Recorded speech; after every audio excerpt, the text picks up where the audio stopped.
నందికోట్కూరు నుంచి కర్నూలు వెళ్ళే హైవేలో ఇక్కడ ఒక స్పీడామీటర్ అయితే పెట్టినారనమాట. మనము ఇట ఆటోమేటిక్గా తీసుకునే కెమెరా అనమాట. ఇది దాదాపు 80 దాటితే ఆటోమేటిక్గా అదే ఫైన్ అయితే వేస్తుంది.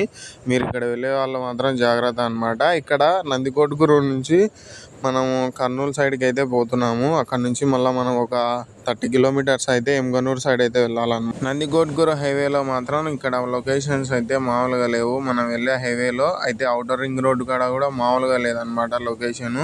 మనం వెళ్ళే రూట్ వచ్చేసి ఎమ్గనూరు సైడ్ నుంచి ఇక్కడ ఏదో పేడాల ఏదో సంథింగ్ అయితే ఇక్కడ అన్లోడింగ్ అయిన తర్వాత మనం సీదా కర్నూలుకి వచ్చి మళ్ళీ కొంచెం కంప్లైంట్ ఉందన్నమాట. మన బండి ఇక్కడికి వచ్చి కొంచెం వర్క్ అయితే చేయించుకోవాలి. కర్నూలు షోరూంలో మనకు పికప్ అయితే పెరగలేదన్నమాట. అది అట్లే ఉంది. మొన్న షోరూంలో చేయించినా కానీ సెన్సార్ పెట్టినా కానీ అసలు ఏం పని చేయలేదు. రిటర్న్ మళ్ళీ చేయించాలన్నమాట. వీడియో నచ్చినట్టయితే ఫాలో మీ గైస్. అట్నే ఒక లైక్ వేసుకోండి. ఇచ్చేలో మరి ఉంటా.